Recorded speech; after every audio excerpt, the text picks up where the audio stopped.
lead us off if you want me to. Sure, I will. Yeah. Hello, everyone. I'm Mandi Rae with Ecstatic Astrology, and I'm joined today by Christa of Practical Astros. Hi, Christa. Hi there. How are you? I'm good. Yeah, I'll take it. Yeah. Good. We're recording today, October 21st, on the heels of a Mercury-Mars conjunction. And that's been interesting. I always like to start by talking about what we're currently in, because we do Yeah. these forecasts for the whole month, and then it's really nice just to kind of revisit. And as much as I like the fact that I've been able to kind of pinpoint some stuff, it has been a little difficult. Yeah. I was looking to see what was rising for my location, and it's Capricorn. So hopefully it means that we'll just take this very seriously. What's rising for mine? Probably Capricorn. It's I've pretty got late. Capricorn. Yeah. Yeah. Yeah. So we'll start serious and then we'll move into some silliness because there's a lot of shenanigans for November. There are a lot of shenanigans, and this is for the month of November. I'll go ahead and show my calendar. Here we go. Of course, I've got Scorpio red in there because Scorpio feels red to me. Whoops. I'll go back to it. So this is the month. I do like that to end October, and on Halloween, we've got a Pisces moon. I like that a lot because that's kind of fun for Halloween. Oh, I see it now. Look at that. Oh, did it take a minute? Mm-hmm. Sometimes it does. It's Mercury, Mars. Yep. I had to take my car in for work on the exact Mercury Mars day. So lots of Mercury Mars stuff that really did come to the surface, very pointedly, as Mars likes to do. Yep. Likes to point directly at you. Speaking of Mars, as we can see, I think Mars entering Sagittarius is going to be fun for this month. Mars is going to have some interaction with things. I think every planet gets some play this month. Yeah. Yeah, it's like Monopoly. It's a really good point. Yeah, I didn't even think about that. I mean, I like Mars and Scorpio rising. I like my ascendant ruler to come through the first house and just like burn away a lot of unnecessary things. But it also like takes no prisoners. So it's like, well, instead of Kali, maybe ask for Durga so that you have a little bit more discerning survivors after it all goes through. So in one hand, I lament a little bit that Mars is leaving Scorpio and going into Sag, but it's probably good that we shouldn't have Scorpio and Mars Mars and Scorpio for too long. Mars and Sag is definitely, I mean, it's a fire sign. I think Mars likes to be in fire because Mars likes to move and fire likes to move. But I like that it's going in around right just before the Taurus full moon. Like we'll have Venus in Libra for that Taurus full moon, but the rulers of the moon, the ruler of the moon will be in domicile, but the ruler of the sun will not be. And I kind of like that. It doesn't make it so much to be like the OK Corral or to sort of stand off between the rulers. It's kind of like, it's a little friendlier. It is. I agree with you. And I mean, just to start the month, having Venus square Jupiter in Cancer is, it's really, well, that's a nice transit for me. I mean, maybe you spend a little money. That's why I have stacks of money there, because a lot of times Venus square Jupiter, you overdo the Venus Jupiter thing, which is, I'm going to go buy some clothes and, whatever the case may be. Some people buy guitars. My husband's one of those. But I think to start it off, it's almost like giving Jupiter a little bit of a spotlight before Mars enters Jupiter's home. And so, and a little love too with Venus there. Yeah. I always say, squares are stressful aspects, but when you have two good guys, kind of squaring off, they both kind of go, why are we even doing this? Yeah. And then they just go, why don't we just go to the bar and have a drink? Yeah. Yeah. Yeah. And I think the moon in Aries is the only qualm I have. Maybe we should look at the chart for that. Yeah. Why not? Pull it up. I guess my computer wants to be slow. That's okay. I keep saying that to myself. That's okay. It's Everything's okay. okay. It's Hmm. fine. So let's go to Venus square Jupiter, because this is really the first thing that kicks off the month, I think. 25 degrees to 25 degrees. And then you've got the quincunx to Saturn, or the in conjunct, however you want to say it. Both are correct. So that's really kind of neat, I think, because Venus in conjunct Saturn, while Saturn's in the place of Venus's exaltation, but Venus is squaring Jupiter, it sort of brings them all together, you know. Mm. And we talked about that a little bit before we started recording this, is how there are little transits that are happening that are almost bringing together things that aren't normally brought together, you Yeah. know. Yeah. Like a big event, all the moving pieces that come to making that event happen. It's like a lot of things that you don't see that go behind the scene, but are really active in making the whole thing come together. Um, and looking at the square, so we had the conjunction of Venus and Jupiter in August, and then we had the first aspect, which was the sextile, which was October 8th.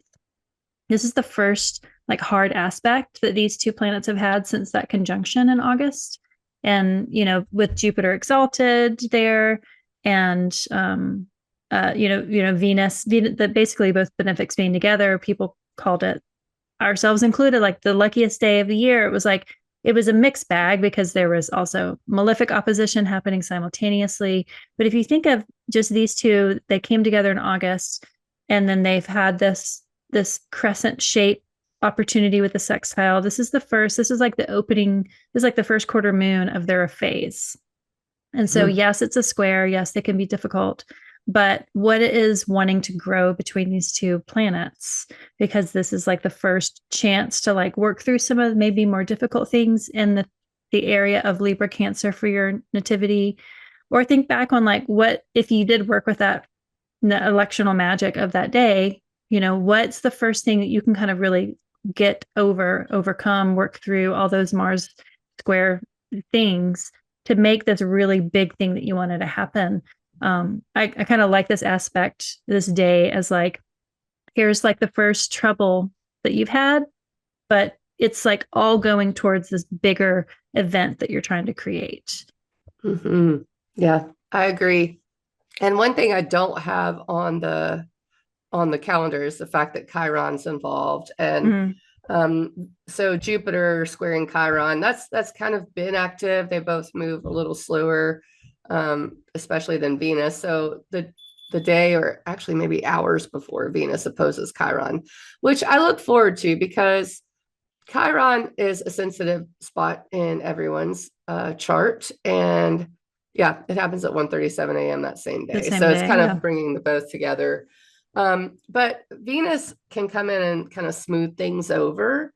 And I think with Jupiter squaring Chiron by itself, that's just been kind of extra sensitive. You know, we've had Mm, an extra sensitivity to whatever, especially wherever Aries is for you, Aries and Cancer. So with Venus coming into Libra to square Jupiter and oppose Chiron, it feels like this is a place that we haven't quite looked at or dealt with yet. mm-hmm. And if you really want to get deep or weird, which I love to do, you look at the house that would make a grand cross and say, well, maybe a lot of that energy is going to go into that space because it's empty. Mm-hmm. So wherever Capricorn is, you might have some activity there just because, There's when you room. have, yeah, there's room for it to be funneled to the Capricorn area. So like if you're Cancer rising, then that's, the seventh house for you. Um, and that's relationships. And this is kind of a relationship heavy transit, whether or not, this is happening in a relationship area for you, because Venus and Libra deals with that. It deals with the balance of relationships and other people. Chiron and Aries is very much take care of you, take care of your Mm-hmm. body, your needs. And Jupiter and Cancer that's family oriented, but it could also be self-focused because it's about self-care and nurturing. And it's a little bit of both. And Libra comes in and it's like, okay, let's look at the relationships in our lives, how that's interacting with maybe where we've been wounded as a person, Mm. Jupiter in Cancer is trying to get us to take care of both of those things. And then Capricorn is, it's achievement, success, and structure. And there does need to be a container for the emotions and for the wobbliness of this specific transit. So I Yeah. think creating a container for whatever goes on around, this date might be nice. Some rules, some structure, Hmm. if things are out of balance, or if you're looking to bring more balance in, it's not a bad thing to say, okay, what are the ground rules here? What is the structure of what we want to do together or even apart? Yeah, because also you have the moon, the ruler of Cancer, trining Jupiter, the moon in Pisces, which, Pisces is ruled by Jupiter. So they have this mutual reception by domicile. But then Saturn is also there showing like the limit, showing that edge, giving the moon itself a container to then hold all of that rulership. Yeah, absolutely. Yeah, there's that Saturnian influence to bring it all together. I think that's really nice. And again, like the interplay, the moon is in the sign of Venus's exaltation. Um, and the moon also exalts in one of Venus's signs. So Hmm. it's just this kind of everything's rhyming and almost whispering something underneath these Yeah. transits. Yeah. Saturn is in Pisces, which is Venus's exaltation. Venus is at home in Libra, but that's Saturn's exaltation. It's like there's all these kind of back channel conversations going on outside of what we can see just, through using, traditional aspects. Yeah, I love it. So the very next day, And that's Day of the Dead. That's a ooh, great way to kind of honor the, honor yeah, your ancestors. So, yeah. And I always look forward to that. I love, Halloween's fun, but almost making room for, the spirits that have come before and the ancestors that have come before, and even the ones, way back in antiquity we don't know about. mhm. And just allowing for that to have some honoring of that specific thing in our lives is really nice. I adore that. I guess it's not a holiday, it's more like a reverent day for me. Yeah. um and then the when is Mars opposite? I don't know if I have it on here specifically. Mars opposite Uranus is The 8th, the I think. fourth. The fourth. The 4th? So yeah. Let's go to it. Yeah. Might as well. There we go. So this is right before. So Oh, it's yes, yes, yeah. Okay. and it's on the same day Mars enters Sagittarius, because it has to be, because Mars enters it and immediately Hmm. opposes it. So on my calendar, I just have Mars in Sagittarius, but it's the same day Hmm. Mars opposes Uranus. I So think the 8th is when it goes back into Taurus. So that's what I was thinking of, like, oh, Mars is in Scorpio. So when it goes back, that's when they oppose. It's kind of nicer that they oppose in this mutable axis as opposed to the fixed, though. So I'll take it. yeah, because we're going to have some fixed oppositions to Uranus coming Hmm. up later on in the month. So to have the mutable one to kind of explode out of the gate, and I have it feels like an explosion. I have a horse. Obviously, Sagittarius has the horse as kind of the animal, right, Hmm. for that sign. And then you look at the fact that Mars opposes Uranus, and it's like, you hop on your horse and someone slaps it on the ass and it's like, Oh, get out yeah. of here, Hmm. and so Mars is off to the races. And Mars conjoined Uranus in Taurus, I think. I'll make sure, because that was July 15th. Yes.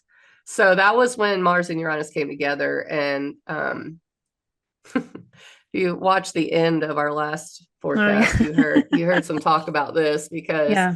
that was a date that, I'll let you Wikipedia it yourself to see what was going on around that date, but also in your own life, it's something to look at, Hmm. because then the square happened. That's not right.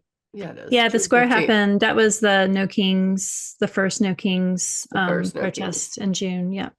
And that was also fixed. So this is the first real interaction Mars and Uranus have had in these mutable signs. Hmm. So that to me, it speaks to maybe having to open our minds a little bit. Oops. Well, there's the next conjunction that we left about.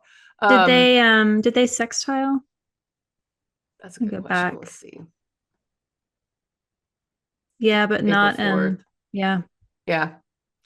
Yeah. So then it was then the June 15th square, and now it's the opposition November 4th. So those dates, you'll see them on your screen, something to look at. It was July 15th, 2024, Hmm. June 15th, 2025, and now we're in November, and this mutable opposition. So you've got fire, mutable fire, which is kind of like a flamethrower to me. And then you've got mutable air, and it's not something I think that you can easily. It's not a material thing. It doesn't feel material to me. It Mm. feels very mind oriented. You've got Mercury there, which also did it very recently. Let's see, when was that? That was before. It was October 29th. Mercury opposed it. So Yeah. you might look at October 29th to get some idea of what the Mars opposition to Uranus will be.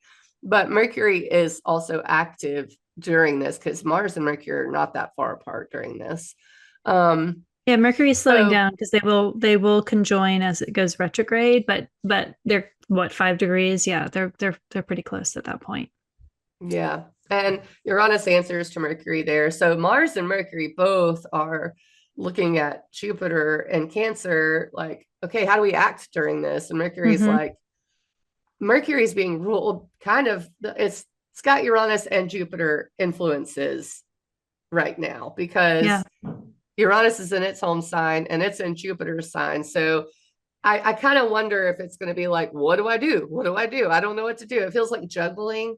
Mm. Um, but I think the answer there is just to look at the moon in Taurus, because the full moon in Taurus happens not too long after this. And the moon rules Cancer, where Jupiter is.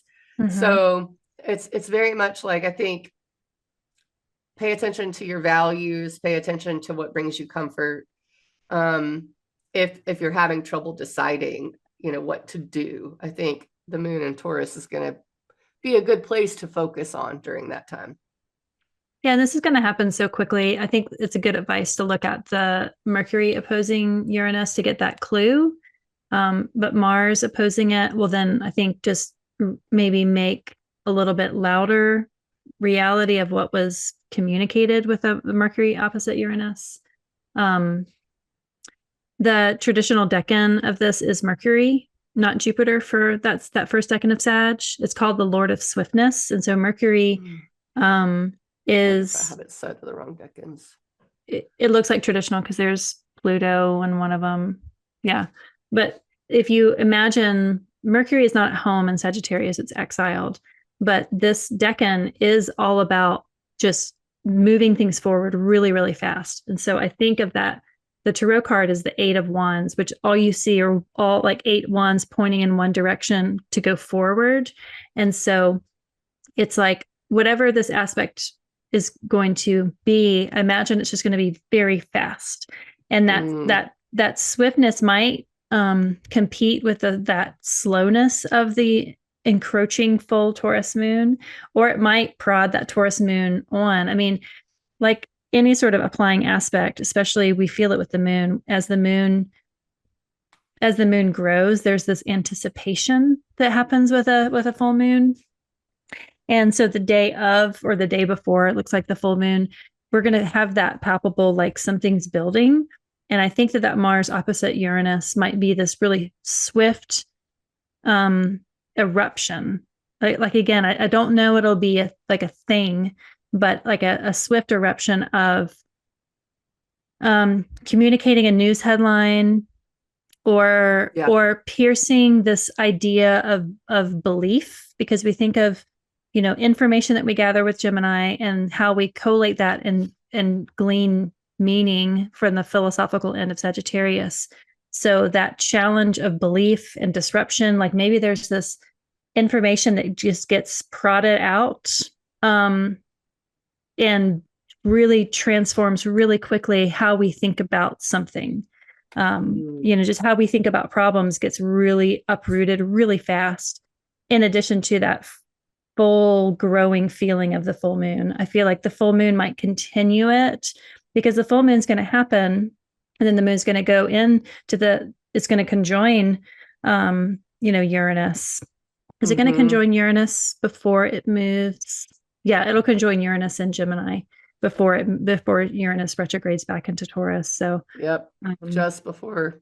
yeah, Yep. And we might bringing as well light go and ahead and and disseminating all that. That waning moon then just gets to disperse all the information that it's just revealed. So I think it might be like a really punchy news headline day where we're going to get a lot of alerts on our phones, and then it's going to be a lot of text threads and a lot of jumping on different news sites and a lot of checking local news boards. I just feel like it's going to be really fast. it's election Explode. day It is an election day if you if there's have an local election. elections, yeah. Mm-hmm. So, Yep. but I think it'll just happen really quickly. The event Mm-hmm. itself or the moment itself, and then we'll be kind of like dealing with that for a couple of days. And I think once Uranus goes back into Taurus, it'll be like, okay, well, what are we supposed to do with this? You Yep. know? Yeah, I think you're right because I mean the so you have 11:30 a.m. is the exact opposition. So you might be looking for that. When does Mars? Mars goes into, I want to get the exact time Mars goes into Sagittarius because that's 7:01 a.m. So So 4 hours later. yeah, right Right. there. So I mean, and at a sign, you can still feel an opposition a little bit, but I think it's that day. I think you're right. It's just boom, boom, boom. Mm-hmm. It's Mars in Sag, then Mars opposing Uranus, and then almost exactly 24 hours later is the full moon. So it's Mm-hmm. at 7:19 a.m. on the 5th. And that's almost like, yeah, I think that's, I know Uranus is not in Taurus yet, but we're starting to get our answers already. I think like it's like Yeah. very much like this is the place you need to look. And so with regards to this full moon, I love that it's ruled by Venus at Mm-hmm. home, which gives us a little balance. There's that imbalance that you feel with Mars opposite Uranus. It feels very wiggly and in these mutable signs. A lot of times I like to say, or at least when it was in Taurus, I like to say, if you're in the ocean and waves are strong and you plant your feet, you get knocked over really easy. But if Mm-hmm. you grab a surfboard or a boogie board and just try to go with the waves, it's much easier. Yeah. And it's very similar to this, except it might be a little more air based. Like if Mm. the wind's blowing you around, maybe don't be outside. Yeah. That's it. Maybe be inside and paint the scene instead of There you being go. actually getting sandy. Yeah. Because it does feel like a whirlwind. And speaking of, I mean, with weather, even in regards to weather's just been so odd and strange. And then we had the Amazon Web Services outage Mm-hmm. during the Mercury Mars conjunction. And then October 29th, you have Mercury opposing Uranus. And then November 4th, Mars opposes Uranus. And information is very, very important with regards to Uranus and Gemini and Yeah. the way the internet works. And what happened, and I don't see a lot of talk about this, but there was a solar flare right before that happened. And so it does feel a lot like, especially with Mars Uranus, things are out of your hands, like Mm-hmm. you have to almost just observe it and then decide what to do, right? And then you have the full moon. And I think that's really nice that Venus is in Libra, a sign that wants to be balanced. And the moon is in Taurus, where also Venus resides. Venus rules Taurus as well. So, and the moon does really well in Taurus. It's exalted in Taurus. So I Mm-hmm. just think this is going to be, well, yes, highly energetic because Mars is still technically opposite Uranus at this full moon. It hasn't even moved off to 0 degrees there. Yeah. So while that's wobbly, there is a little bit of balance if you can kind of it's almost like circle the wagons a little bit Mm, and hmm. look at what's real, look at what's material, look at the people that you love. Quit looking at the fake AI news that day. Don't watch Yeah. it, unless you just want to be informed, but it's driving me insane. So personally, I'm going to like be looking at what I can do in Taurus that's very material, that's very like, hands in the dirt, molding a piece of pottery, because that's going to bring me sanity, I think, that day, rather than, submitting your mind to the chaos. Mm-hmm. Yeah. This morning, taking my son to school, he read this piece of homework because they were going to have a quiz on why Greek myths are still relevant today as they were thousands of years ago. And they were just describing, who wrote many of the myths, and why is it that we still read them now? Like there's plenty of things that have been written down that we don't still read. And so he and I got into a discussion about it, and I was like, well, why do you think that we still read these myths? And he was like, I don't know. And I was like, I think it's because people haven't changed. And I think that if you have a story that you can remember a story better than like a sermon or a lecture or like somebody telling you what to do, there's these stories that are they're seemingly universal. And one of the things in his homework was like, people are probably going to keep reading Greek myths like even after you're gone, like hundreds of years from now, because the stories themselves are universal. And one of the things they said was, I think it was Aristophanes wrote a lot of comedies, and those were considered the most dangerous of all stories. And I was like, why do you think that is? And he was like, I don't know. And I was like, it's because a comedy, like a good story that makes you laugh, you remember it. Like you remember the embarrassing details of a story that you heard. You remember how if a character got humiliated or they played a trick or a prank, it's like, and we usually write, comedies to mock people that are in power. We mock things that are that are supposed to be in charge of us. And when we defy against that, there's this, we can just make fun of it. And to me, that's like the Sagittarian talent, is like speaking comedy to power, because the comedy, the finding the universal human truths within a story to then share your message of what you want the political change or the socioeconomic change or the environmental change or your own locality change to be. If you can put it in like a container that is funny and is just a really good story, that in itself becomes this really potent weapon that you can use. And so for this full moon and for this opposition, and having kind of read that within this morning, I wonder if a way to kind of lean into it is to like read a Greek myth, read one of the scathing comedies and see, like, does this still, like, are there things here that I can kind of implement in my day in 2025 that were written 2000 years ago? Because I don't think people have changed in 2000 years. I think we're pretty much the same, and we need those universal stories.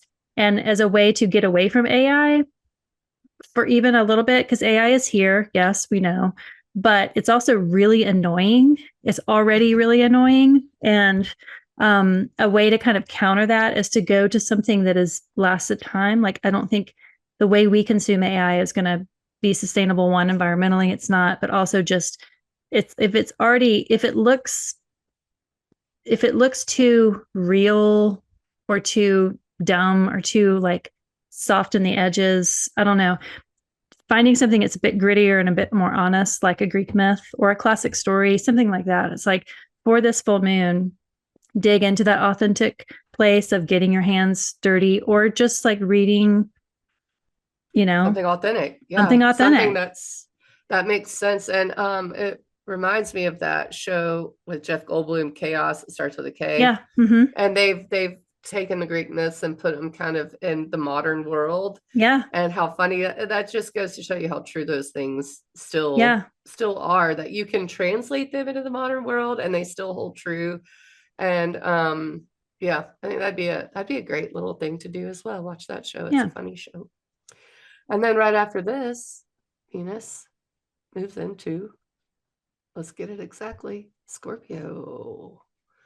Venus, and this is I think Chris is excited about this. I am.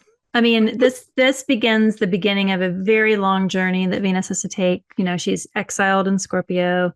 She's you know, doesn't really have any dignity in Sagittarius or Capricorn or Aquarius. I mean, she has some decan rulership. She has some terms rulership. But it's not until the spring when she goes into Pisces that she has her exaltation. So she's spending now, and she's going to be not visible pretty soon. I think it's in December we lose visibility. So she is going into that underworld space. But I like Venus in the underworld space, and I love Venus in Scorpio. And even though she's not at home, she is fully recharged. You know, she had her retrograde back in the spring, simultaneous with Mercury, and she's going to retrograde again, you know, next year. Actually, when is Venus going to retrograde? Let's look at that, because, and isn't it, let's see. I feel like I just looked it up. October 3rd. It's in Scorpio. That's what I thought. It's in Scorpio too. So yeah, that's kind of a big deal. mm-hmm. Considering this is Venus's kind of not last, but pre-transit through Scorpio before it goes retrograde there. So yeah, it's like kind of looking at that area. And then it's also going to square Pluto too, coming up. So there's I have one video on my YouTube that I was just like everything I do, unfinished, but I did finish. I was going to make a bunch of evergreen content, which is, this is what Venus and Scorpio is like. And so that's the only one I ever got done. And it's the one that's viewed the most, because I think, like what you were saying, Venus and Scorpio is very, Scorpio is such a mystical sign, a witchy sign. You know, it's a sign that digs in, looks under the rock and sees what's under it, not afraid, you know, to kind of reveal. And sometimes it is. I mean, sometimes it's secretive, but I think the well-adjusted Scorpio energy or archetype is the one that does turn over the rock and is not afraid of it. And I think that's what Venus and Scorpio does, is it just kind of digs it all up and also revels in it, you know? Yeah. This is the chart for 2026 when she goes into Scorpio next year. Shoot. I just was like, why is Pluto at 3? There we go. Yeah, that's the one. So yeah, November 6th, 2025, at 4:39 p.m. I like to know the times too, whenever they're going to exactly ingress, just because I'll just kind of make a note of it. I'll be like, oh, it's a random Thursday, but Venus just moved into Scorpio. And if you have time nomad on your phone, you get those little alerts. I like doing those and like screenshotting them. I'm like, oh, tomorrow. But as soon as she goes in, she can't see the ruler Mars because it's in the adjacent sign of Sagittarius. But the first thing she runs into is that square to Pluto. And, you know, having come from the square from Jupiter while she was in Libra and now squaring Pluto, it's like she's like the little kitten kind of going up to the big dogs. You know, she's a small planet. She has small orbit compared to these, but she just is a little confrontational in these. And I appreciate that spice from a Venus and Scorpio. She's hosting by exaltation that retrograde Saturn there. So I do like that there's that whole sign house trine now between Venus and her exalted place over in Pisces. I think that might actually help whatever retrograde Saturn retrograde story is kind of going through. If you have Saturn in Pisces and you're going through this final round, I feel like the ingress of Venus into Scorpio will be kind of this new like blood supply in a way to just further finish that story. So especially for Pisces risings, if they have Saturn in the first, having Venus up there in the ninth, kind of casting down, even if she isn't well equipped, she's in sight. And I think that's easier for when she's out of sight over there in Libra or fallen in Virgo. Um, yeah. Yeah, I agree. And I mean, I think the fact that, you brought up that Venus is about to go into the underworld where we won't be able to see Venus. It's appropriate that Venus enters the sign of the underworld. Mm-hmm. It's almost like that feels like an appropriate descent, and like it's a good preparation. It's like like doing the preparation for anyone you have to bury. It's like Yeah. it's a very sacred thing. And Venus in the underworld, it lasts 40 days roundabout, I think. Which is very, I mean, that's been repeated, speaking of myth and Mm-hmm. things like that. Even especially the Bible, a lot of people know the biblical 40 days in the desert. Mm-hmm. And I really do believe that's linked to the lack of visibility of Venus, Mm-hmm. because there was no bread, no water. Jesus spent 40 days in the desert and Yeah. was tempted, because Venus is about it. I mean, I don't want to kind of distill it down to something that makes it kind of cheap. Cheap. Man, I choked on that word, didn't I? Um, but to Venus say is that like, what'd you Venus, say? yeah, exactly. But I don't want to like make it, just all about that. But Venus does care about balance and what's right and justice. Mm-hmm. And so when you have the idea that you're tempted without being able to see Venus, and how strong are you kind of a thing, I think that is a very good way to look at what we're about to go through with Venus. Mm. And then, of course, that closing square to Pluto, which I have up November 7th on Venus's day at 9:43 p.m. Central Time. Um, Venus squares Pluto, and it's like I've got to. It's almost like I got to take some power back before I go completely under. Mm-hmm. Yeah, and that the story of Inanna going into the underworld, like Yep. the first step is basically like removing all adornment. So it's this sacrifice, and I think of sacrifice with Scorpio because Scorpio is ruled by Mars, and there is something about like you're willing to sacrifice something as a cost of entry into something sacred, like going to that transformative process of going into the darkness so that you can be reborn again, that you can be an evening star at the end of it, that you can kind of go underneath and find all the dangers and the creepy crawlies and the beauty and the treasure that is in the underworld. But first, the cost of entry is that you have to remove all the adornment that you've collected as Venus has gone through Libra. You had to have to leave that at the cave door before the descent. And I think that Scorpio is equipped to do that because it knows the value of sacrificing something for something that you care about. And Mm. Mars is such a good defender, was also a good martyr. And martyr not in the negative sense of like I'm willing to fight for something, I'm willing to sacrifice for things. And some of that sacrifice I think might be stirred up with that Pluto square. So on that Friday, I think that might be kind of what's like what is being challenged for you to give up in order to kind of go through the gates. Yeah. And to kind of look at Mars right now as Venus's protector is kind of sweet, because while Venus squares Pluto, Mars will be sextile Pluto just right before, and still Mm-hmm. kind of. Um and just prior to their conjunction, and I want to say Capricorn, don't they conjoin in Capricorn? Um Yeah, with the sun. Yeah, that's what I want to say. January 7th. Yep. Yeah. So it's almost as if Mars is leading the way for Venus's triumphant return, and Mars Mm-hmm. is the warrior for that. And I really love that because Venus is in Mars sign right now. And to to to be looking at Mars and saying, "This is your house. What do you want to do?" Mm-hmm. Well, Mars is like, well, what I want to do is talk to this guy over here. Like, I want to see what's up because I think I can best him. Mm-hmm. Like that's kind of what it feels like. So, I like this. I think I agree with you. I think I agree. Yeah, and It's a like you were saying, good it's like point. Mars really does have touch points with almost everything else in the sky. Like Mars really is going in and kind of making those connections.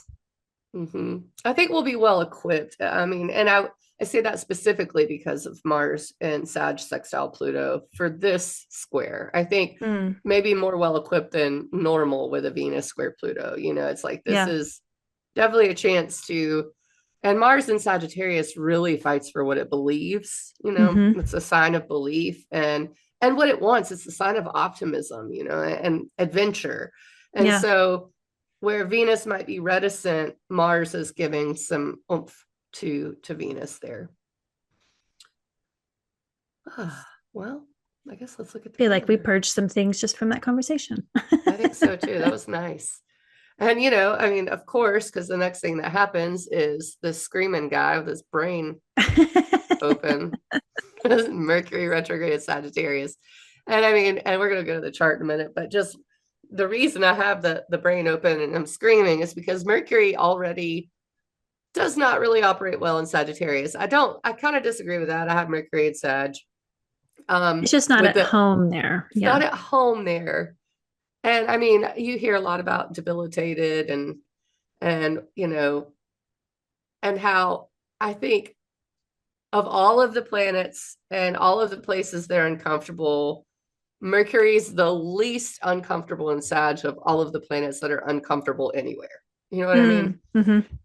It's almost a conundrum because of what Sagittarius is, which is, you know, storytelling and truth, you know. So is that why Mercury doesn't like it there? I don't know. Maybe Hmm. because Mercury is a trickster.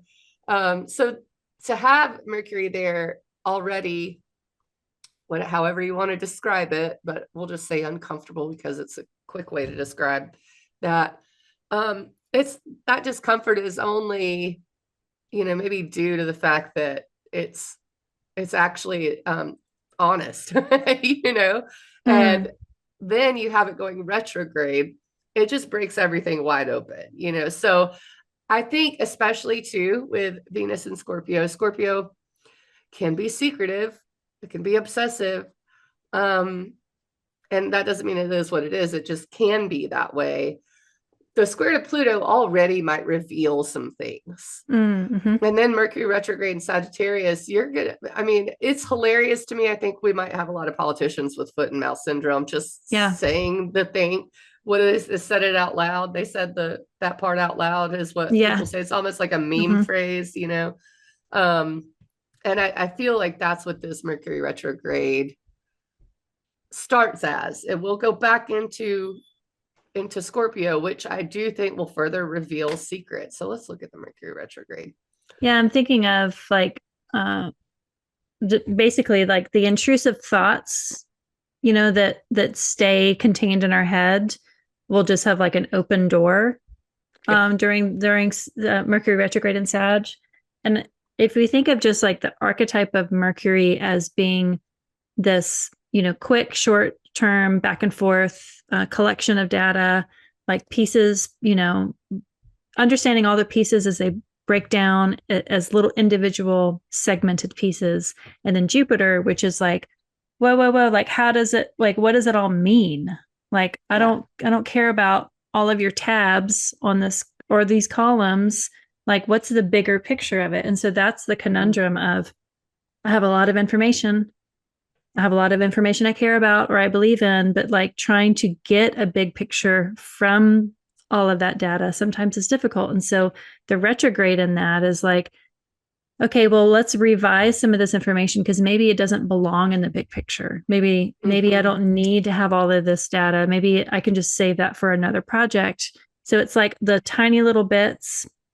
It's like the pointillism style painting, the tiny little dots of Yeah. color. But when you stand out, you see what the vision is instead of like that they chose this hue of blue and this hue of red, whatever.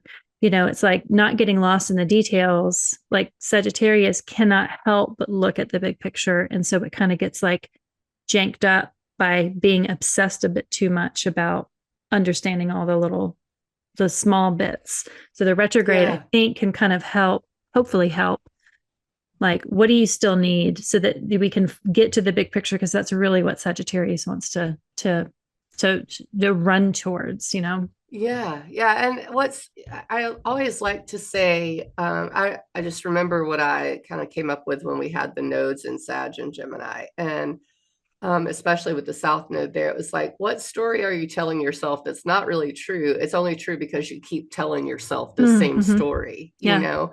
And the Mercury retrograde here, especially knowing that Mercury is going to meet up with Mars for a second time, it met up in Scorpio.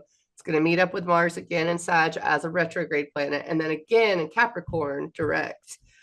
So it's this specific time frame where we kind of, Mars is the cutting knife. If you look at it that way, Mars is really figuring out, like, okay, what do I believe? What's my story here? What am I fighting for? Mm-hmm. What's the adventure I want to go on? And Mercury retrograde is like, oh, wait.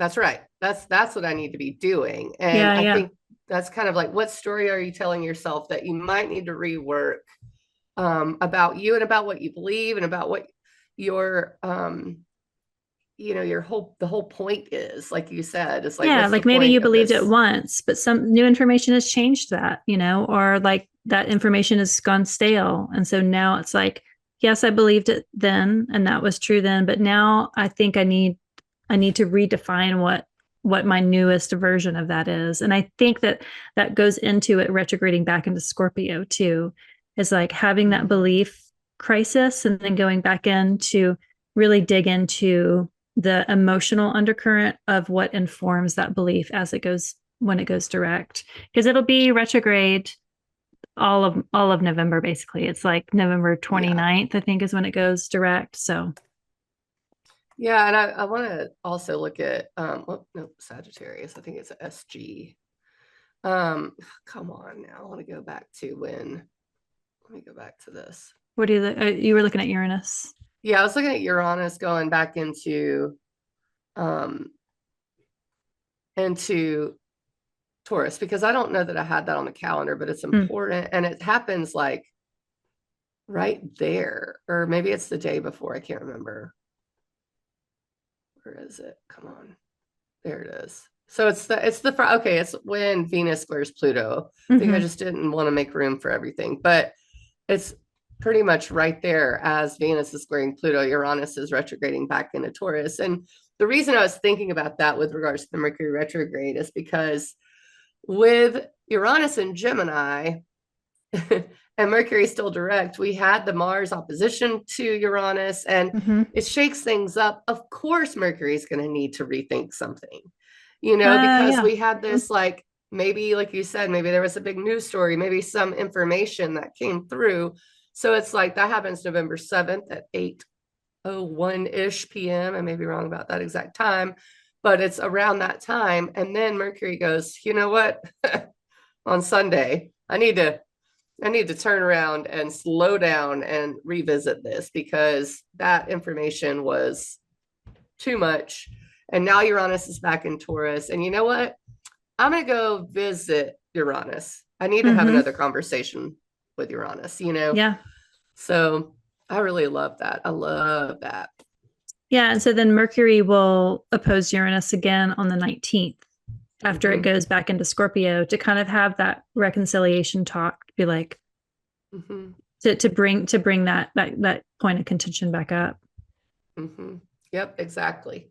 So that's Oh yeah, right yeah, there at it's the new moon. That's right. Or no, this the yeah, Kazemi is right with the new moon. There's a yeah, lot all happening that week. there is. And so my dates, you'll see, like, are kind of geared towards the build up. They might not be perfectly exact because of that. We'll look at the chart for that. But yeah, so you have Mercury retrograde, and in about a week and a half, maybe a little less, Mercury is going to Hmm. oppose Uranus and speak to Uranus again. So but the next big thing is Jupiter retrograde in Jupiter. So Cancer. why do you have a juice box? Because that feels like we need to take a juice break. We need a little recess time. Okay. Okay.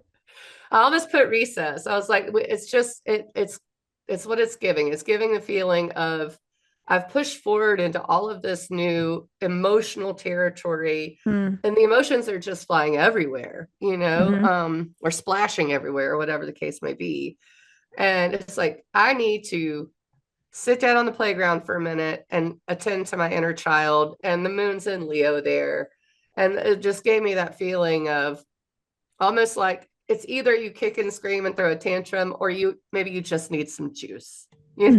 So that's Drink what your I juice, juice Shelby. myself. Drink your juice. Exactly. Some steel magnolias. So we've got Jupiter, November 11th, Veterans Day.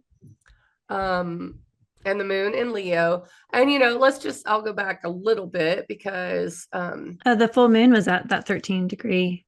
it was, So this is the yep, so first, it's yes, the first quarter square. sort No, this of, is the it will be a closing little square. later. Yeah, third Yeah. quarter.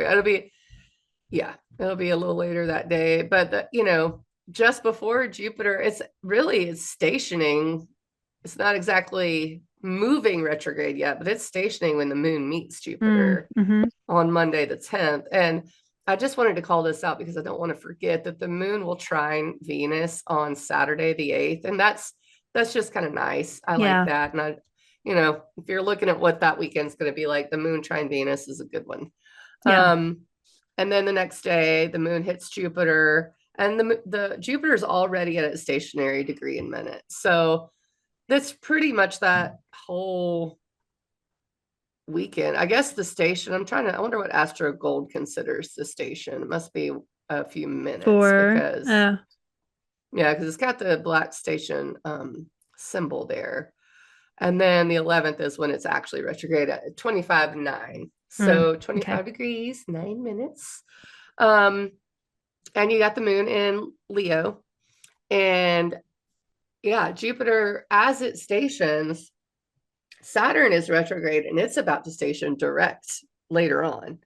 So Yeah, what just a you've couple of got, days later. Yeah. yeah. So what you've got is these two timekeepers. That's what I call Jupiter and Saturn, both kind of pausing and looking at each other like, do you see this shit? That's what it feels like. So I think that there's this nice interplay, especially Saturn in Pisces. Is like, yeah, sit down and have your juice box and color a page, Mm. and like take a little break, think about, what your heart needs. Yes, and you're right. The moon square sun, the third quarter square, is 11:28 p.m. that That night. So night. we're already Yeah. in that territory. And by the way, that is the kind of the completion of this cycle before we go into the next new moon. So it started in Libra, then we had the full moon in Taurus, and this third quarter square in Leo is yeah. I'm interested in the fact that the moon rules Jupiter and that it's in Leo at the third quarter square there as a way to like pinpoint Leo as a thing, Hmm. Yeah. for all of us during this time. Because I think with nothing being in Leo, and maybe with the knowledge that the South Node will be in Leo at some point soon, Yeah. Springtime.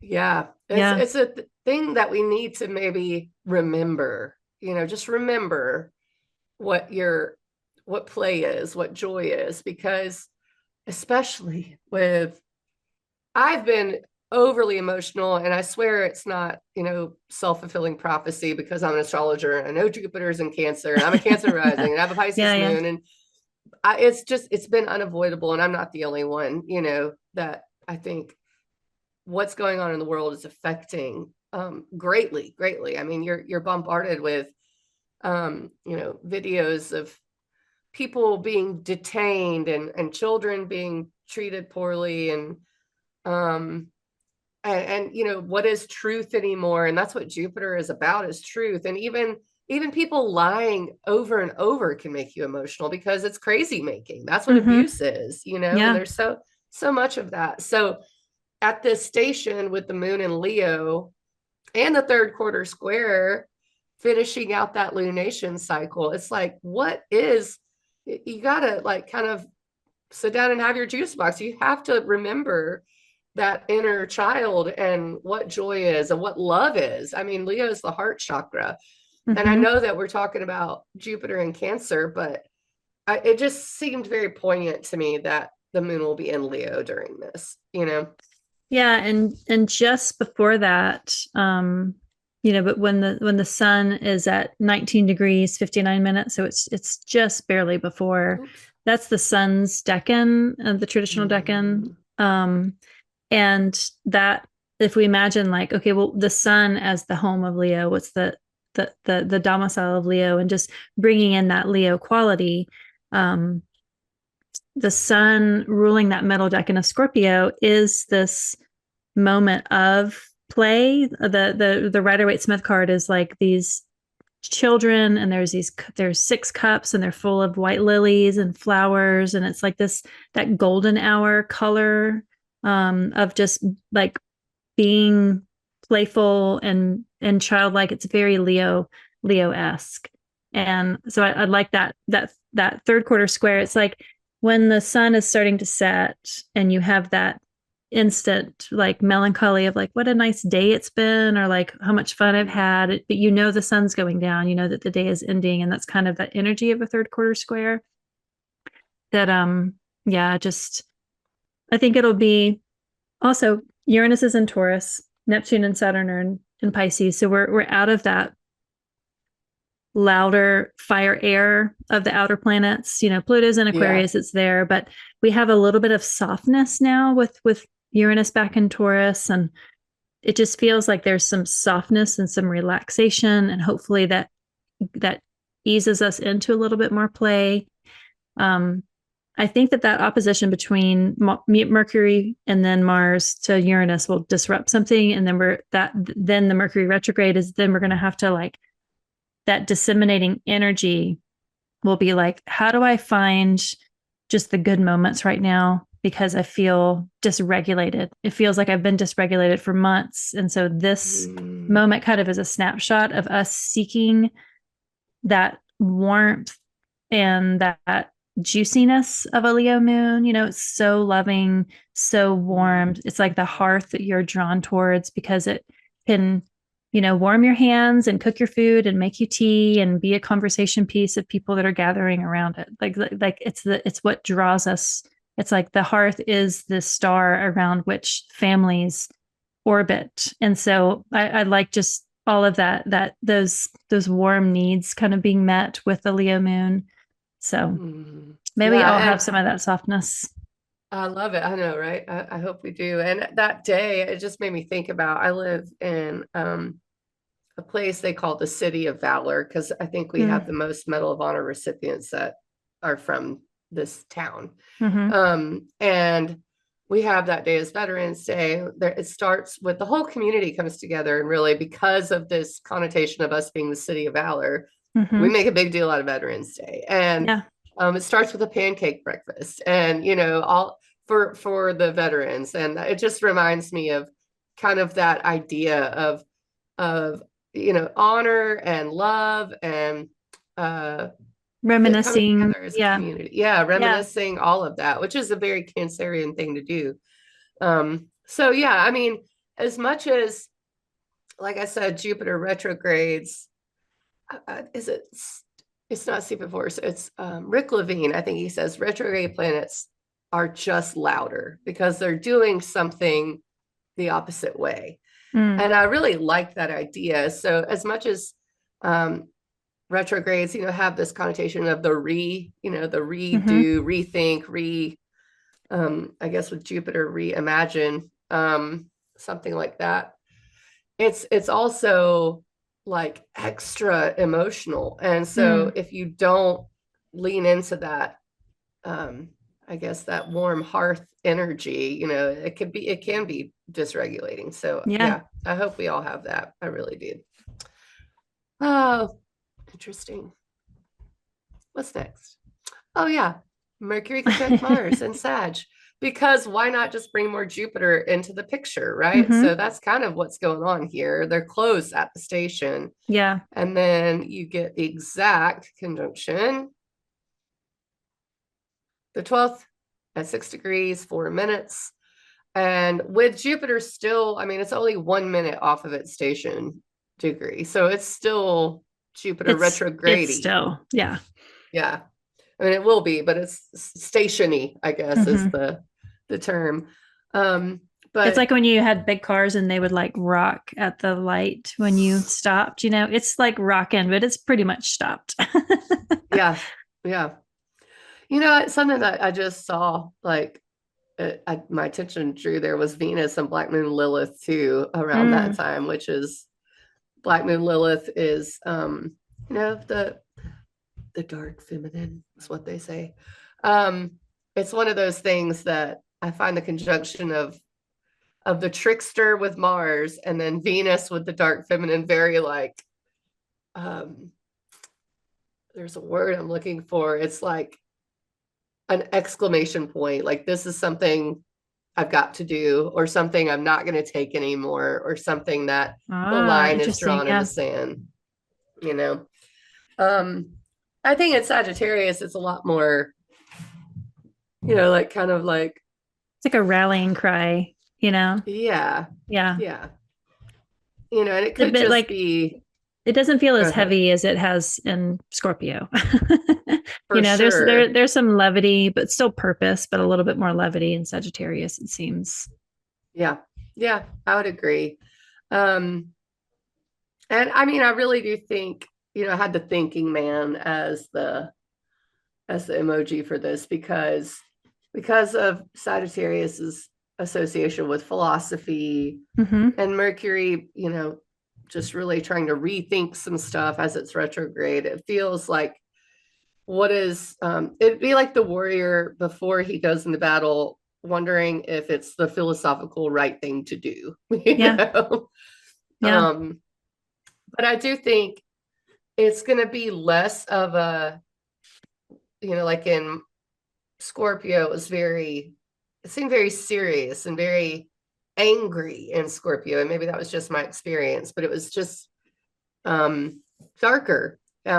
This is, like you said, more of like a rallying cry, more of like, I'm Mission almost like I'm not, driven. Yeah. yeah. And Mercury is going to keep going backwards back into Scorpio. So it's almost like Mars is taking a little bit of the mercurial advice and Mm-hmm. moving forward with it. I love to think of the planets passing batons when they're retrograde. It's Yeah. like handing the baton off to Mars and going, you go forward into Sag because I don't want to right now. I got to go talk to Uranus over here. So, And Mercury's used to doing that. Like Mercury does this a couple of times a year. And it's like interesting to see who they make contact with on that retrograde path.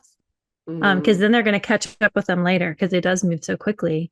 But yeah, so like, what is it about Mars and Sag this time that Mercury has like a meeting on the tarmac before they take separate planes to go elsewhere? yeah. And I do think that could be a lot of just philosophical talk, right now. I mean, and I keep saying this, and I hate to bring up anything like that's very America centric, but I don't think it's just America. There's just a lot of shifty stuff going on around the world, and Mm-hmm. alliances shifting, and thoughts about what is philosophically right for humanity. And so I could imagine around this day there being a lot of that going on. Yeah, Um, conversations about justice. Yeah. mhm. Yeah. And even like um people going, you know what, I'm gonna I'm gonna boycott AI or things like that. Like I could Yeah. just imagine being, because right here at the conjunction, the moon, what, like 10 minutes later, 20 minutes later, goes into Virgo, Mm-hmm. where the eclipses have been, and squares it. So you got Yeah. the square of the moon to Mercury and Mars, and Virgo being the kind of the way we've always served, or the way we've always done things, sort of, and this being like, no, we can't do that anymore. Can't do it that way anymore. Well, Yeah, I like that. last year Mercury was in the 20s when it retrograded in Sag. I was like, I feel like it was, It yeah, was only in Sag, right? it was only in Sag. Yeah, it went from 22 to 6 degrees 23 minutes. So it's stationed direct at this degree where it is now stationing retrograde. Mm. So it's covering its butt. Yeah, the Sabian symbol for the sixth degree of Sagittarius is Cupid knocks at the door of a human heart. And um I guess the keynote is emotional rebirth. And I like that because Especially with especially Venus. because yes, and Yep. Jupiter going stationing retrograde, like at this exact moment when Mercury and Mars are coming Mm-hmm. together. And it's like we have to almost like um it's like a challenge to rebirth yourself Mm-hmm. emotionally speaking, and through the lens of your faith and your hope and what you believe in Sagittarius. So So fun fact, this is the date that I dreamt that the world ended when I was a child. wow, 2025. Not 2025, just Oh, November 12th in general. It was October 43rd because November never arrived in my dream. So whenever November 12th comes around, I'm like, oh, that's Apocalypse Day. oh my gosh, that is hilarious. Oh, and you know what else? The 10th, I meant to have this in my head when we were going by the 10th, is the 50th anniversary of the wreck of the Edmund Fitzgerald. Oh wow. Hmm. So I guess the world did end for them on around this Mm-hmm. time. Yeah. And like the Greek myths, their story continues. I mean, having a song written about your story, it helps keep your immortality going longer because people can repeat a song better than they can repeat even a story. So 50 years, you know. Yeah, it's funny how that stuff comes through. And I think especially with Mercury retrograde and Sag, like pay attention to those things, like Mm-hmm. what kind of little stories come through, because last night I was so mad at things. And I had picked up my guitar, and for some reason I started playing that. And then I went, because as an Hmm. astrologer, you go, why did that just Why? come Yeah, through? yeah, And yeah. then I saw the 10th is the day, just because I looked up the Wikipedia and I was like, wow, Yeah. how bizarre is that? And Mm-hmm. they recovered the wreck on my birthday, the 14th. Wow. Yeah, which is this day. And there's not much happening this weekend anyway. So, as we go forward, that's just kind of like what we You'll got have going time to on Wikipedia stuff during this week because there's not as much during going this on. week. Not much. Yeah. I guess the moon trining Uranus is, there. Probably I think the moon squaring Mars and Mercury at that. But beyond Mm-hmm. that, I think what we're building up to, let's go back to the calendar, We have the is sun trine. yep, Sun and Scorpio trine Jupiter and Cancer and Saturn and Pisces. Keep in mind when I say that, it's not exact by minute because Jupiter and Saturn do not trine exact by minute Yeah. at this point, but they're within minutes. And that is good enough for me. And I'll just go ahead and hit. So when we look at the chart, we can just go through it. So then you have Mercury retrograde in Sag sextile Pluto. That's going to happen. Mercury entering Scorpio, opposing Uranus and Taurus, and then the Scorpio new moon. So this whole week, Scorpio Cazimi, the Sun Yeah. entering Sag, and then Mercury also trining Jupiter and Saturn. So you're going to get bookended kind of with the Sun doing it with Jupiter and Saturn, and then Mm-hmm. Mercury doing it with Jupiter and Saturn. So this is the fullest, I think the fullest week. Yeah. So Yeah. And that new moon, Scorpio, and the Kazemi mm, really yeah, do they're right happen. there They're together. right there together. Yeah, which is why I put them on separate days, because it was just too much. But Yeah. and a lot of these things happen like at night, and so it's like, is it the 19th for you or the 18th? And so Mm-hmm. Yeah. take these dates as just kind of the marker for this is when it's building. It may not be the exact moment, but oftentimes in astrology, things don't happen at the exact moment. So, oh, okay. Here's the Sun trine Jupiter and Saturn. So it's going to trine Jupiter first, right? Mm-hmm. Yep. Yeah. Let me get that exact time. Jupiter. So it trines Jupiter at 11:07 p.m. And then, I mean, probably minutes later, that's 11:07 p.m., 2:55 a.m. it'll trine Saturn. Yeah. So that's why you won't even be awake Monday when that's happening. So it's like, at least in our area of the world. Now, if you live Yeah, in Europe, UK, Europe, yeah. yeah, you're gonna be experiencing this at a different time. That's why you always check your local times for this stuff. Um, but here where we are in America, it's definitely going to be more of a Sunday thing. So let's go back to Sun trine Jupiter, because the sun hits the 25th degree. I guess it doesn't hit it until at night anyway, but you're still way within a degree. So it's going to Hmm. be pretty active on that Sunday. And I think that whole weekend we'll feel it. Just having the sun moving into yeah, that piece, trining Jupiter and Saturn. Um, yeah, I I think think you're that right. we'll feel it definitely on that Saturday and Sunday, regardless of Mm-hmm. where you are in the world. I think that we're going to feel it. Also, because I think that we're still feeling that station for Jupiter, and so Mm, all of that water, it's like the the moon is is going into that waning crescent, so the moon isn't as much of an interpreter of what's going on in the sky. It's about to kind of check back in with the sun, so the rest of the sky is really what's giving us the information. And that trine, that flow with the three water signs, just the water houses in your chart are going to have like just, I think, massive outpouring with each other and connection and speed. mm, We talk about flow, but sometimes flow happens like a fire hose. It's not that's just right. like a trickle down a beautiful alpine meadow. It's sometimes like really, really forceful. And I think the sun plugging into that trine will be like just acceleration of the watery themes for the water houses.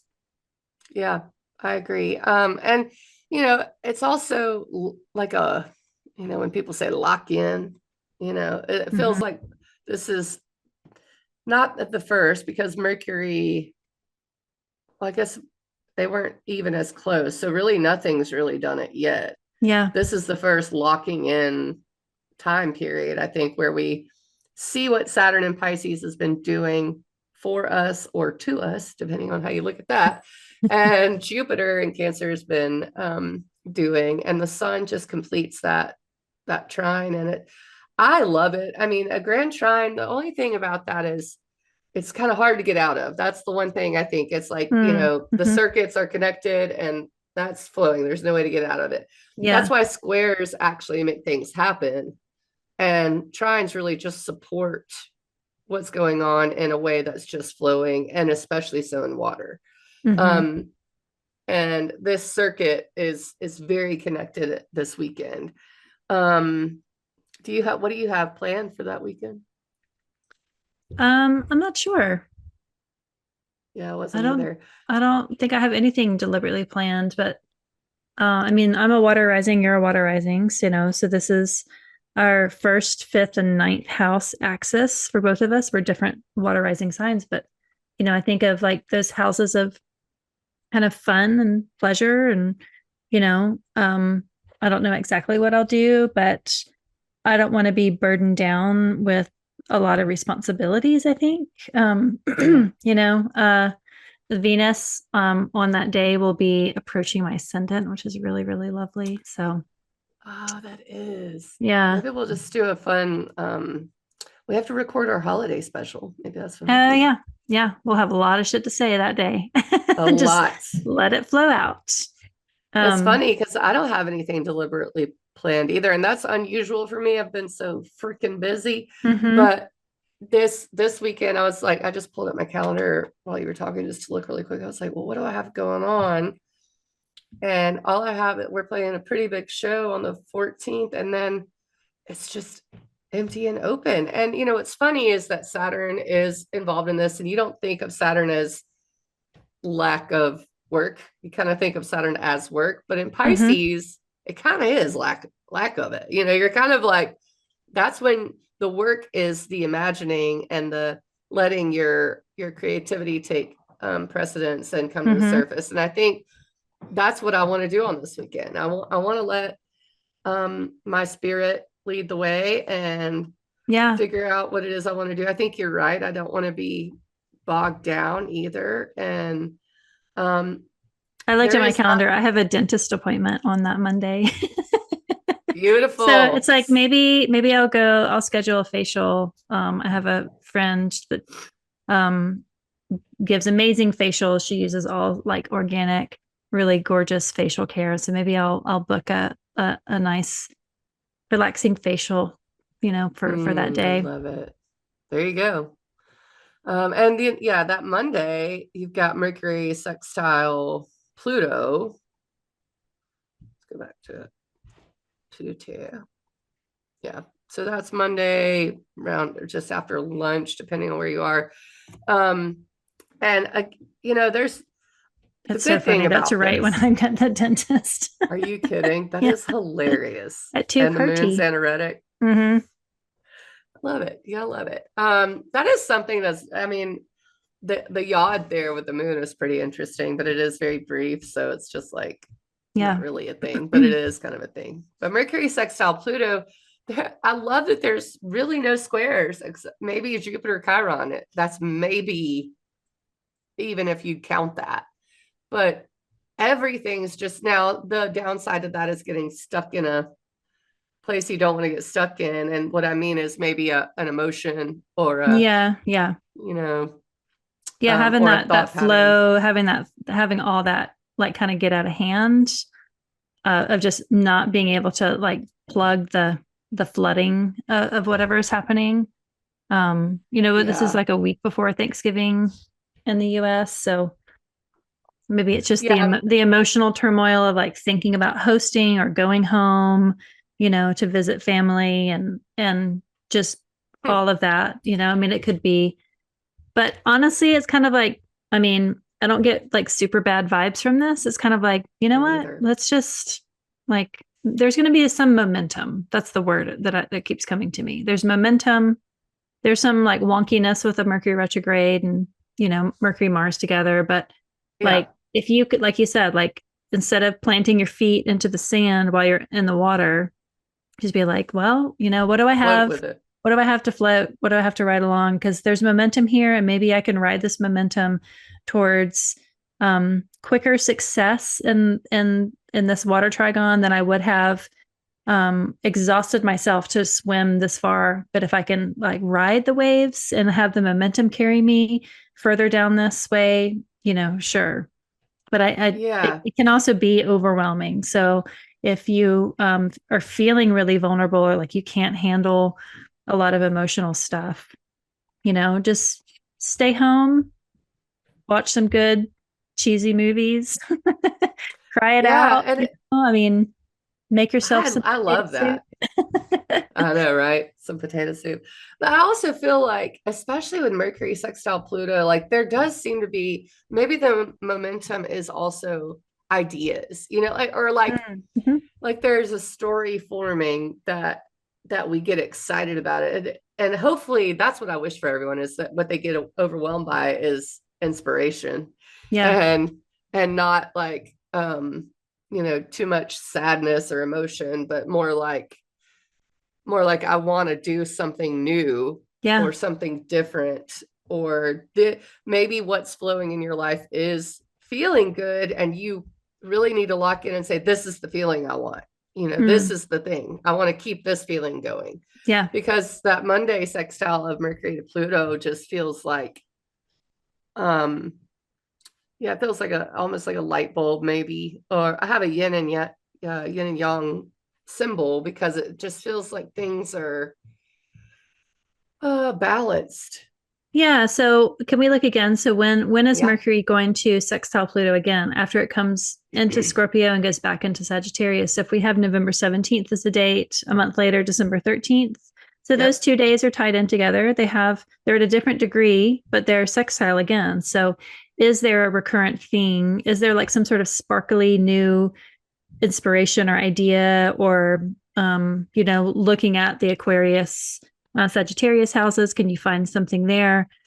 And then will it be touched on again with like a refreshed, okay, now I know how to, I had this like unformed idea and now I know kind of how I want it to look like now. You know what I mean? I just like Yeah, keeping those that's a good point. two dates tied in. What Yeah, you can because do was is there? on November 17th, email yourself all your harebrained schemes, all your wild hairs, and send it to send to yourself on December 13th. So you'll get the email and be like, I totally forgot about this. Like, I know how to do these now. You can like kind of time travel through your email through that schedule send. I love schedule send. I love that too. And I mean, we're recording this before this date, but I guess the first time it happens is the 30th. Ah, But maybe that's the time where you go, I need new ideas. And yeah, then the ideas come in and then you fully form them on the 13th. So October 30th, I'm November totally going to do 17th. that. I love it. I think that's a great idea. I also like to set those stupid reminders because I always ignore them, and I only ignore them if I actually have to do something with them. If it's just Mm-hmm. fun, then I'll be Yeah. like, oh, that's what I really want to do. Okay, Yeah. that's not gonna happen. So I put it in my calendar as like a private calendar of like kind of like is it Honeycomb, makes those really beautiful calendars, but they are. I'll just put it into my own like Google calendar of like an aspect that's hitting my chart that that really want to focus on, or I'll schedule time off where I have like a 4 hour meeting because I want to spend time kind of being away from responsibilities and want to be outside and kind of be in the beauty of being under the sky. Um, but yeah, I Mhm. think using your calendar it can be kind of a magical tool if you so choose. Absolutely. And you know what else is that's just coming to me is because the kind of the next day, later in the day, is Mercury going into Scorpio and opposing Uranus, and how electric that is, with especially with regard to ideas. So it's almost like the sextile to Pluto, and then Mercury goes back into Scorpio and almost immediately opposes Uranus for this, like the ideas bloom or get a recharge or get charged with electricity. Granted, Uranus and Taurus is a little less electric than it is in Gemini, but maybe it gets just kind of the seed planted or something like that, But watered. it's a tangible thing too. So it could be like having some sort of tangible result from that instead of just being in the idea stage. Absolutely. And Mercury, I will say, I want to get the exact because I have it on Tuesday because it's building. Mercury moves into Scorpio Tuesday night, 9:35 p.m. Central, and then Mm, opposes Uranus. This is where everything is so bunched up together. yeah. It opposes Uranus Wednesday at 5:45 a.m. Yeah. So that's the exact. So if you can't sleep that night, I always blame Uranus when I can't sleep. It's either Mars Mm. or Uranus that I blame. Sometimes the full moon, but it's usually those two culprits. So there that might be a little restless. And uh the very next thing was the new moon, right? Or was it? I mean, double check. I think so with the Kazemi. Yeah, so you can see how these things are just boom, boom, Hmm. boom. It's like Sunday, Monday, Tuesday, Wednesday. They're just happening over and over. And then, I mean, you can see how close they're within 10 degrees here at the opposition. And Hmm. then the new moon happens, what, that day, that night? That's Oh, Wednesday. So yeah. Thursday. So yeah, Wednesday night, depending on where you are, Thursday in the wee hours of the morning, depending on where you are, is the new moon, and then the Kazemi happens. I mean, technically speaking, the Kazemi is active here because it's within, is it 17 minutes of the 17 sun? minutes. Yeah. Hmm. So we're already in it, which is really cool at a new moon. It's like a Yeah. supercharged Kazemi. Um, but yeah, so that's why this whole week is like it's not So much. too, it's so much, but it's not too disparate. I mean, Yeah. a little bit, it is, but it's like it's very mercurial, I guess, is the feeling I get after the grand trine to Saturn and Jupiter. It becomes just very Yeah, because if you Mercury. consider, we're talking about the water houses, we're talking about Pisces, Scorpio, and Cancer. We're Hmm. bringing up Taurus because Uranus is backtracked in there, and we're bringing up Sagittarius because Mars and Mercury have been in there. Um, Mm-hmm.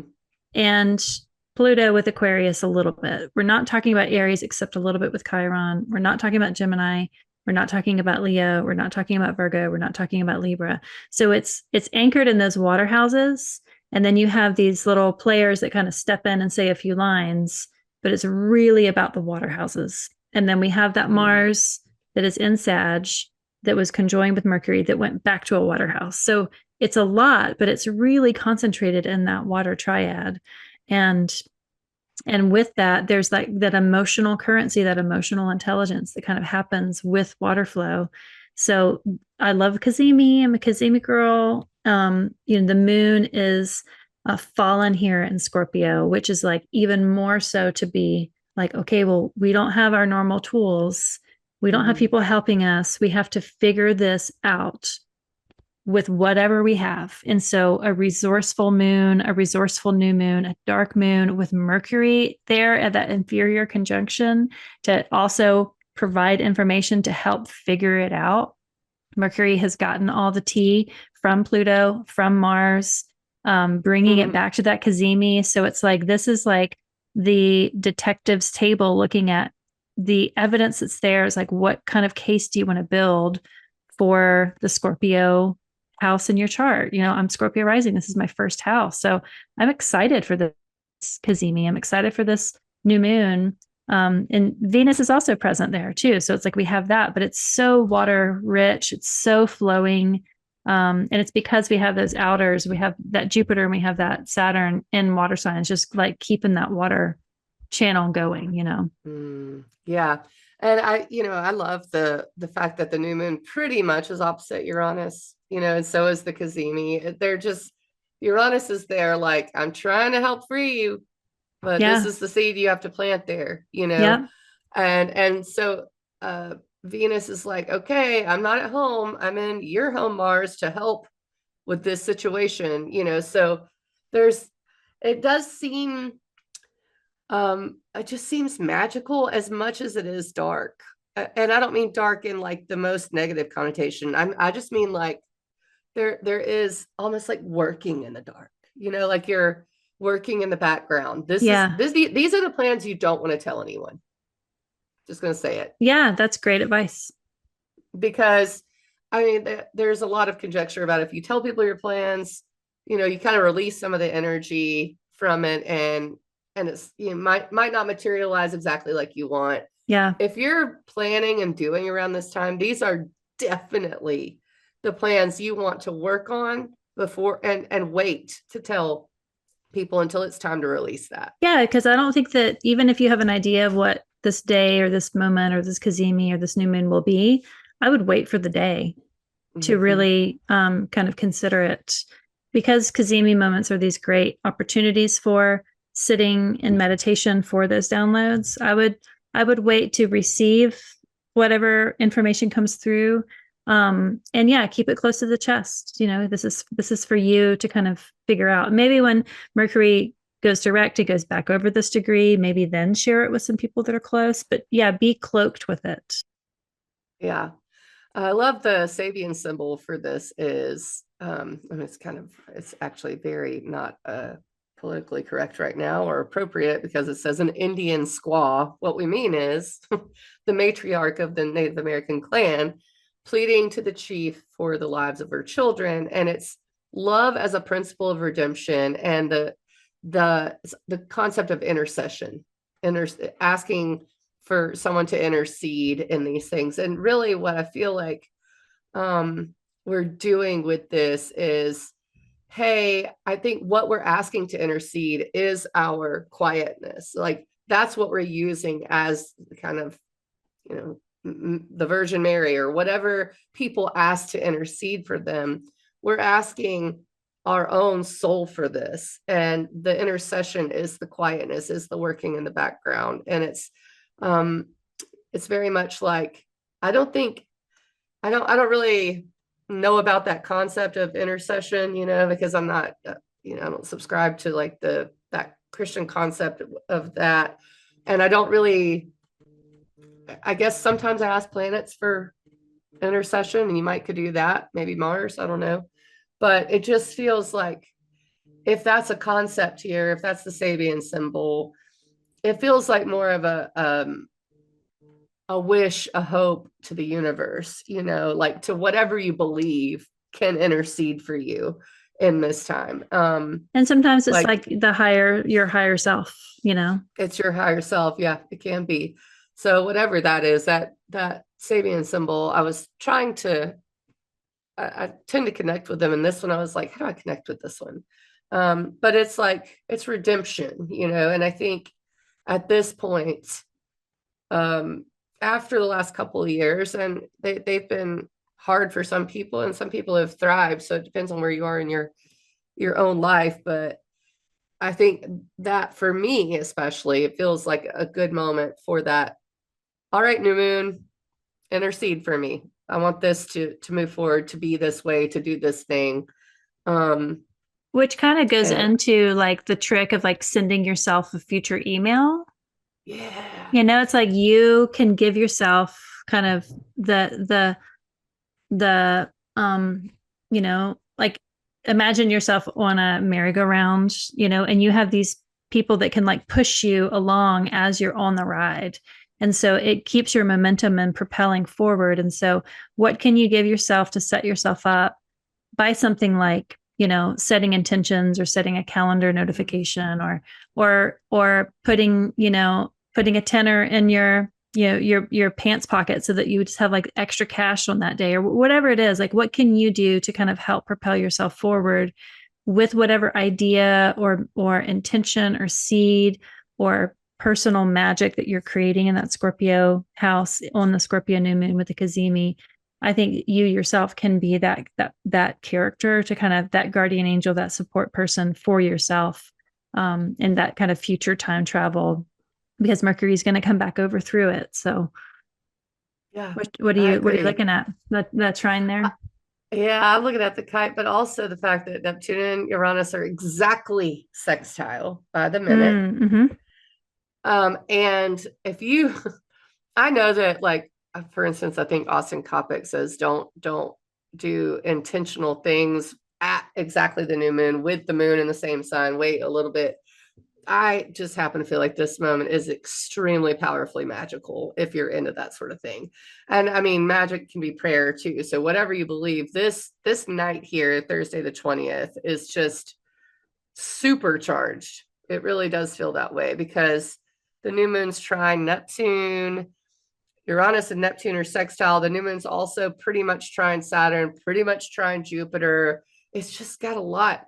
I mean, knowing what Scorpio can rule the occult, it really does rule that very like kind of intuitive magic, I think. And And it that's just overnight, seems, Wednesday night to Thursday morning. Yeah. yep, because the new moon's exact at 12:47 Central, 1:47 a.m. And then the Kazemi is 3:23 a.m. Central, 4:23 a.m. Eastern. So it's just that like, and like we were saying, at the new moon, the Kazemi is already active because it's within 17 minutes. So yeah, it just feels like that would be a time to, even if it's just as simple as writing intentions down. Venus is trine to the north node by a couple of degrees. Um, yeah, it just feels really, really powerful. I don't Yeah. know how else to describe it. I'm Is that your favorite day definitely of the marking month? that. It might be. I think so. I I think love it's that I mine. don't decide until I'm like talking about it and I realize that I'm talking about it more We're than I like, oh should. And my I'm like, God. Yeah.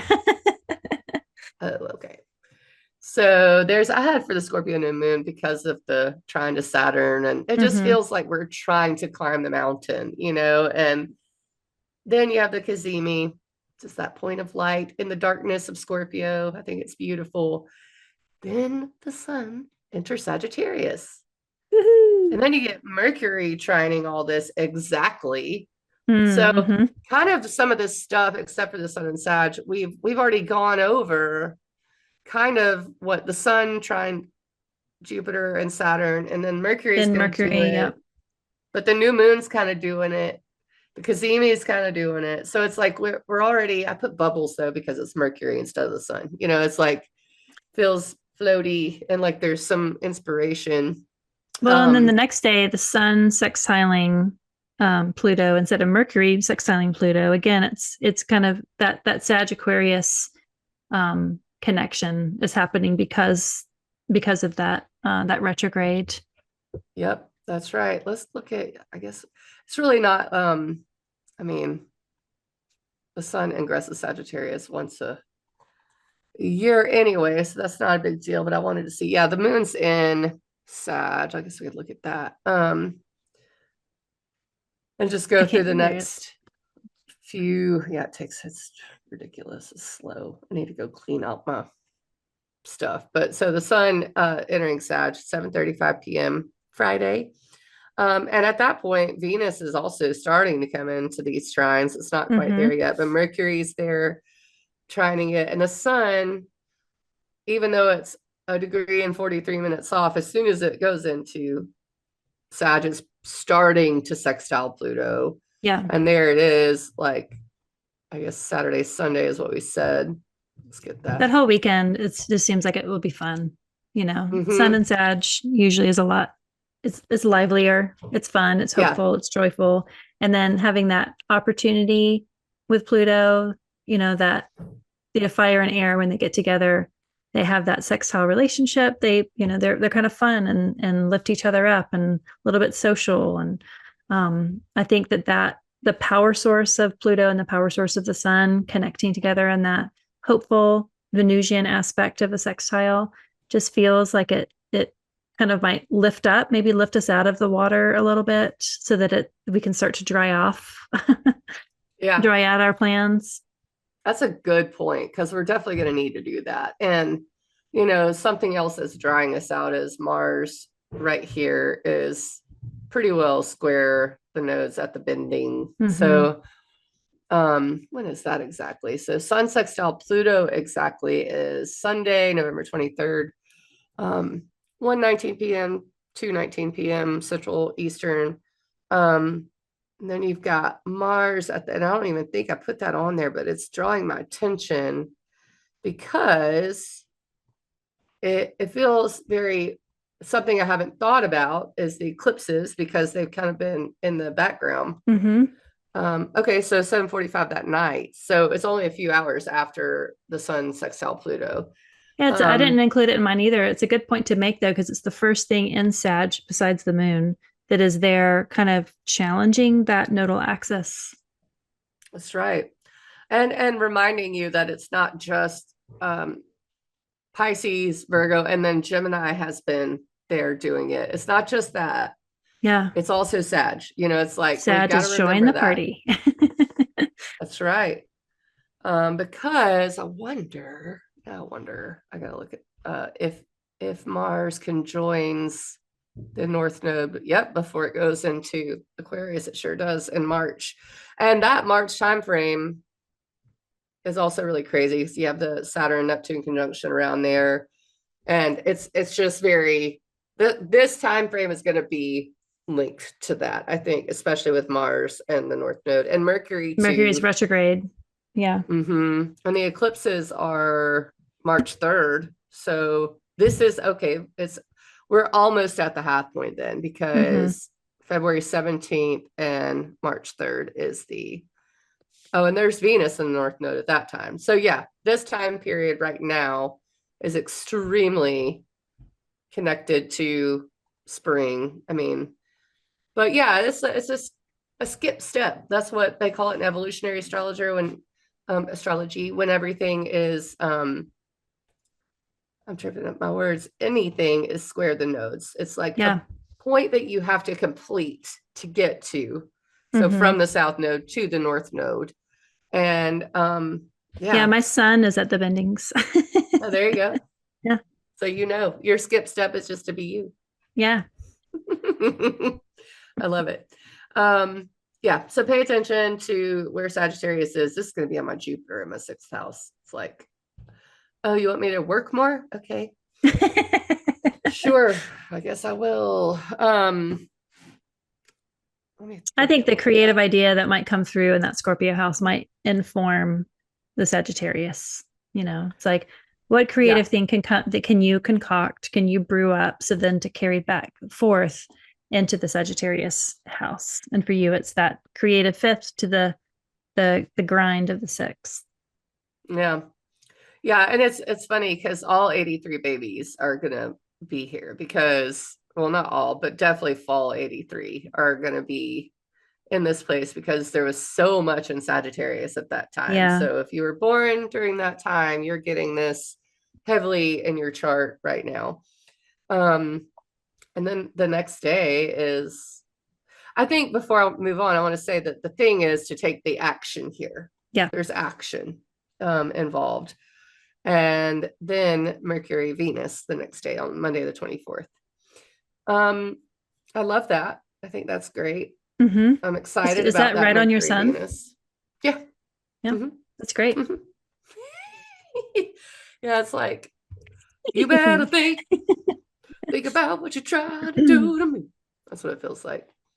They, um, I have a little nerdy compost worm on my calendar Oh, because I love that's worms.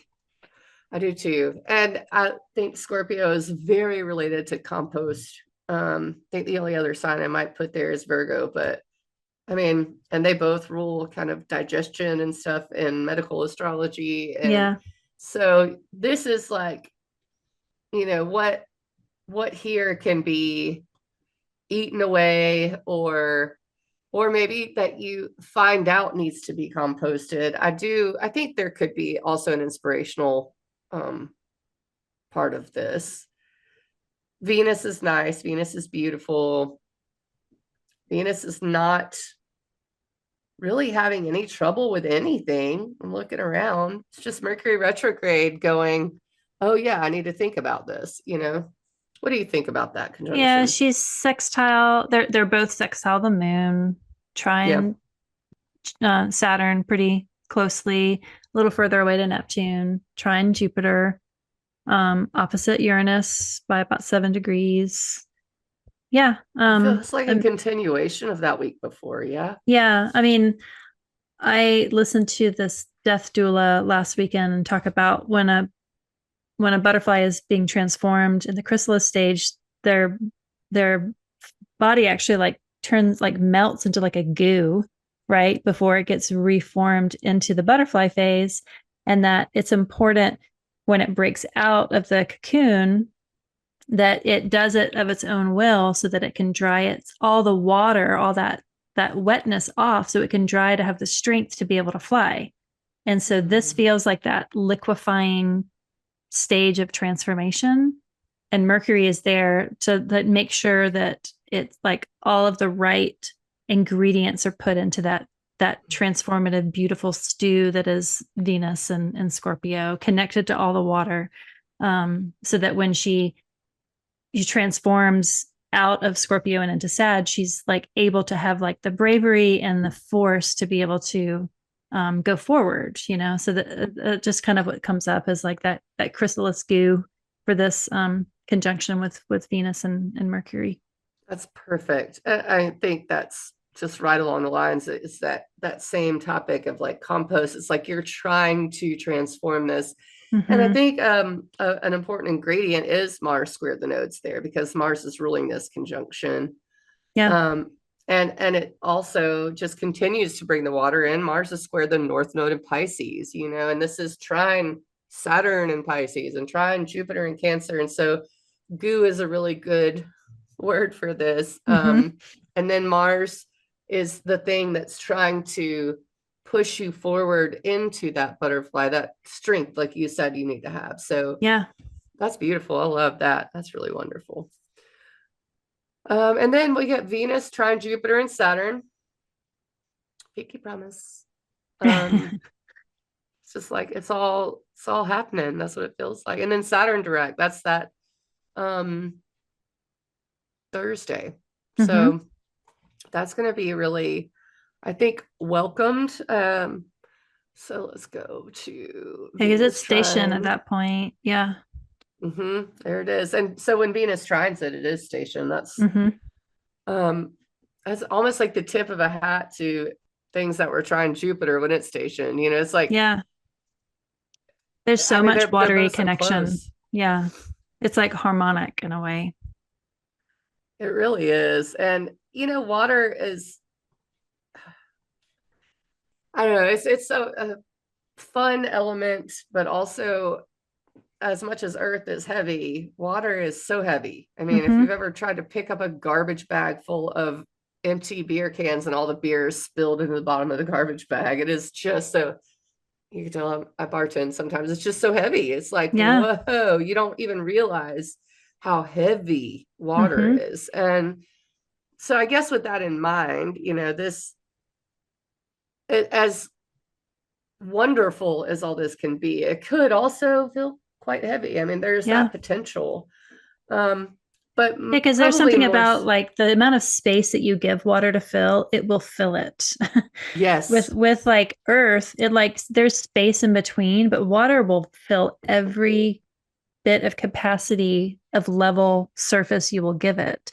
And so it can be the heaviest of all of them because mhm, it's like it leaves no area of life untouched or unsaturated. It will seep into everything. So that's um, exactly it. allowing the flow, allowing there to be a little bit of uh popping the bubble, like so that volcanoes don't explode. We were talking about this earlier before we started recording. Like, what sort of mechanisms can you do to have a relief valve, really, but it's a release valve of having that excess so that you don't make yourself lug around too much of that emotional luggage. Yeah, don't pressure cook Yeah. in all this. Let the steam out a little bit. I think Hmm. that's perfect. Yeah. So this is probably going to be a nice transit just to maybe to get stuff done. Um, It's the day before but Thanksgiving in the US, right? sure is. So having that directness, I like just so that there's not. I don't want to say what there's not, but there is some sense of where to go from here. With understanding what our boundaries have been with Pisces Saturn and understanding that there might be a way out of them, a way forward with them. Yeah. Yeah. And I mean, it's perfect for then Saturn stationing direct here on the 27th on Thanksgiving at 9:51 p.m.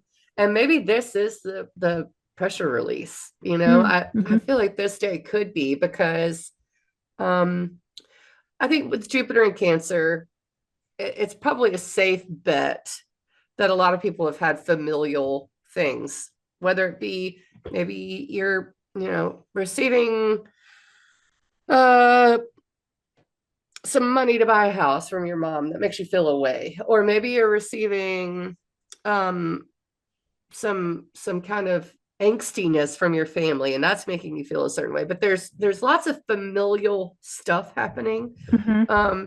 And I feel like with Saturn going direct, still kind of trying to Jupiter, Venus trying to Jupiter and Saturn on Thanksgiving, it's likely this could be a pressure release this Mm-hmm. day. And Yeah. Mercury is right there, about to station. So Mercury Yeah, like station's 2 days. 2 days. Yeah. Mm-hmm. Yep. And then you've got, let's see, where is, I think Saturn direct, most of all, will have things feeling like if they weren't working, maybe we can work now. And then at Mercury direct on November 29th, the moon's conjunct Saturn. Oh, right. Yeah. It's just, I mean, all these things just keep revisiting and keep talking to one another all month, all month. Yeah, it's just stirring all that water, which, in a way is good. It keeps bacteria from growing when you have stagnant water. And so all this water flow, it is a lot of flow to have to deal with, but this isn't Mm, going to last forever, but it's a couple of weeks, the majority of the month that we're already in now in October. And so that's continuing with with November. It's accentuated because of the Mercury retrograde back into Scorpio, but just giving yourself, yeah, the container to host this sort of flow, the grace for when things over flow or they boil over.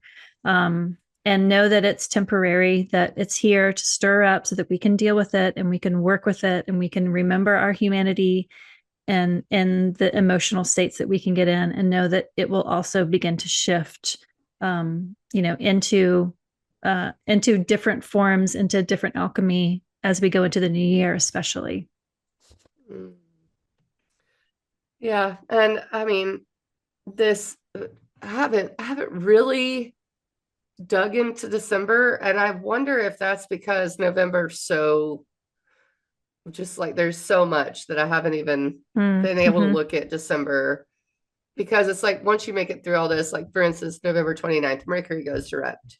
Yeah. But on the same day, Venus opposes Uranus. I want to say it Mm-hmm. is. Let me make And sure. then she goes into Sag. And Yeah. then goes into Sag. So this is just to end the month. Yeah, there it is. So at 8:48 p.m., Mercury goes direct at 11:38 a.m. So these things are happening all on that weekend. And it's also the last weekend of the month before we go into Christmas time. We've had Thanksgiving. Mm-hmm. And it just feels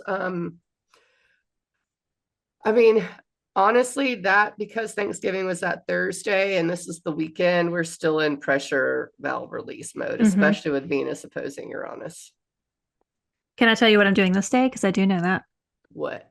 There's a big music event happening in Asheville, and I'm going to read tarot at it. But it's a fundraiser, and it's like music all day long, and it's going to be like focused on Asheville musicians and Asheville nonprofits, and it's just going to be kind of like an Asheville homecoming in between Thanksgiving and Christmas. And so I like that Venus is at the Anaretic as I'm reading tarot for hundreds of people, hopefully.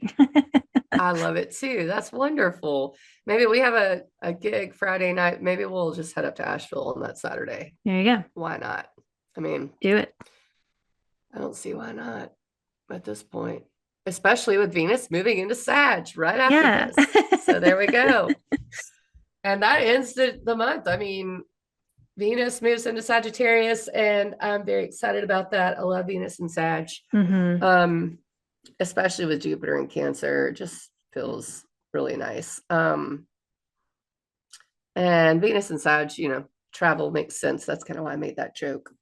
It's very much I need to get out. I need to get out in nature. It's a great hiking time.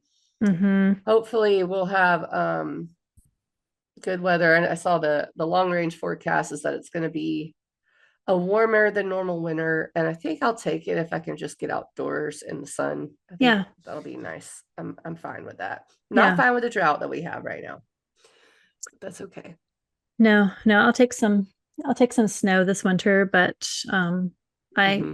I yeah, I never know how it's going to be until it shows up as far as the I know. actual weather. Yeah, But you can I do conjecture like all you want. I do like a bit of snow on the ground. I Yeah. bet it's beautiful up in Asheville too. But yeah, that's always nice. We rarely get that in Birmingham, but Yeah. um yeah, I think that you guys are likely to get some way more likely than us. I know that. But Yeah. to end the month, I do love that Venus moves into Sag to end the month. I think that's great. Like party And season. it is party season, man. And I welcome it. I have been working so much. The next thing that happens December 4th is the full moon in Gemini. So that's going to be at the bending. Mm-hmm. That's going to be something to note. That really is the middle The period between the bending, yeah. eclipses. Yeah. And that's kind of the big whammy going into December, I think. So we're gonna make it along. Everything's gonna be fine. Everyone's gonna be happy. We're gonna flow. We're gonna deal We're with gonna all of flow. our overflowingness. Yeah, Yeah. um the Kazemi is my fave. Yeah. Yeah. I feel like honestly that whole week is just it's hard to even pick one because it's all just so tight right there. But I Mm-hmm. agree. I love the Kazemi right there. I think that's gonna be wonderful. Um I think after the Scorpio new moon, the rest of the month, I like the latter half than the first half. The first half has some clunkiness to it. yeah, trying to figure out which one I'm most like. I don't know that I'm looking at any of these as like, oh no, maybe the Mercury station. Mm, And maybe Mercury Mars, maybe that those 2 dates, 9th through the 12th are my kind of like I'm gonna be aware around that time. But hmm I think other than that, I'm not mad at this month like I've been mad at the other months. And I bet that it better, knock on wood. I was so excited about the Jupiter Venus conjunction, and here we are. Um, but I So do the think this fourth, I one's think the one that I'm looking at, like the most, like with the most hesitation, or like what's going to happen is when Mars goes into Sag and opposes Uranus. I think that'll yeah, be I that'll forgot be about that. the loud one, I'm going to as put the that on my full moon. calendar before I post it because you're right. That's scary. Yeah, it's just going to be like Mars Uranus. You like we know, but then even we also know that it builds up to it. So maybe it's that Monday. Maybe it's something that happens on Monday, not um but because they're at that 0 degree, I kind of feel like it'll happen as soon as Mars enters Sag. Like it won't Yeah. be exactly opposite. It'll be close enough, and it'll be like that ingress will trigger something. And um as opposed to an applying aspect with that's like it has to hit this degree to be within range. But if it's still in the same sign, you kind of get hints of it beforehand. I just think as soon as Mars goes into Sag, we'll have an idea of what that opposition to Uranus is. So yeah, that's the one I'm going to be like waiting for all the texts to come through from friends of like, what's going on in the stars. Yeah, me too. Almost forgot about it, but now I Sorry. remember. But yeah, watch the news on that day. I think that's one of the things that we can pretty much bet on hmm is there being something in the news. Yeah. So And even that, like, I wonder if there's going to be some sort of gambling scandal when I think of Mercury ruling Gemini and Sag being kind of like a gambler. Maybe there's mhm. maybe like with that sports bet app or whatever shows that it's like, you know, funneling money for terrorist organizations or something. I don't know. Yeah, or maybe it's just, people gambling with our country. Maybe that, but that's, Yeah. Yeah. it'd be that. We'll see. We'll see. But yeah, I mean, overall, I think it's gonna be a month to I look forward to it for the insight. hmm Yeah. A lot of emotional labor this week or this month, but I think that we're going to be supported with it. I think everyone's going to be kind of working on it themselves, and so might be more compassionate to other people that are working on it. Mhm. I don't know if you can see my kitty asleep on the couch behind me, but they've I can't. finally calmed down. Sweet baby. How I said right before I said that we have a drought and that we need the rain, and it's raining, and I didn't expect it to. That's great. Yay! You did it. Oh, another kitty. Yeah, Oh, sorry, move. that's Pickles. Oh, here she is. All right, on that note, Oh, look at that see if she'll baby. meow into the microphone. No, you're just going to suffer. All right. Well, good luck, everybody. Have a good November. Yes, I'm Mandi Rae of Ecstatic Astrology, and this is Christa and Pickles. That's hard to say. I know, of Practical Astros. She is no help actually when I try to work, so I'm not going to include her in the Practical Astros pantheon. She's just Oh, a troublemaker. so But it's yes, just Christa of it's Practical just me. Astros. Yeah, yeah, yeah. These cats are literally no help. But you can find me at practicalastros.com and on all socials at Practical Astros. We love it when you comment. The algorithm monsters love to be fed by commenting and liking and subscribing and sharing. I'm trying to get to 500 subscribers by the end of the year. So I'm about 100 15 away. So if you aren't subscribed, I would love it just so I can get to that even number. And share it with folks, this video. And we've got some evergreen videos too on here. Mandi, you want to talk about your channel a little bit? Yes, ecstaticastrology.com. And I'm on YouTube at Ecstatic Astrology as well, and plan to revamp it soon, maybe during November. So yeah. Follow me on there. I might even post this video. Yeah, we'll see how much work I can get done. You guys wish me luck. But yeah, please subscribe to me if you don't yet. I would love it. And we work in conjunction because we love each other and we want us both to succeed. So we appreciate all the help and all the comments and all the shares. And please continue to do it and say hello. Yeah. I imagine us as like jump rope, like we're on ends, like doing the ropes for other people to jump in and ask us questions as they're navigating their astrology. So thanks for being my buddy and my astro buddy. And we'll see you for December, whatever December may bring. Yes, we'll see y'all.